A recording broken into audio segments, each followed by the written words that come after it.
ইফতারির আগে যে দোয়া ওইটা আল্লাহ ফিরায় না। ইফতারি করার আগ মুহূর্তে আমরা যে পেঁয়াজু, আলুর চপ, বেগুনি এই যে সাজায় রাখা হয় ডিজাইন করে, এইগুলো রেখে যখন দোয়া করেন এই দোয়াটা আল্লাহ শুনে খুব। আল্লাহ বলে, কিরে ফেরেশতারা, ঘটনা কি?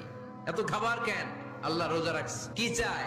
আল্লাহ ক্ষমা চায়। তো খায় না যে তৃষ্ণার, তো আল্লাহ আপনার ভয়।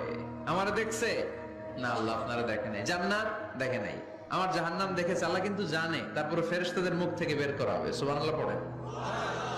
আমার জাহান্নাম দেখেছে কিনা বলো। ফেরেশতারা বলে, না জাহান্নাম দেখে নাই। আমার জান্নাত দেখেছে কিনা বলো। জান্নাতও দেখে নাই, আপনারও দেখে নাই। আল্লাহ আবার খুশি হয়ে যাবে।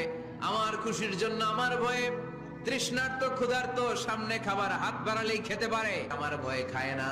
আমার ক্ষমা চায়, আমার কাছে ক্ষমা প্রার্থনা করে। এখন আমার বান্দা যা দোয়া করবে, বান্দার সব দোয়া আমি কবুল করে নেব।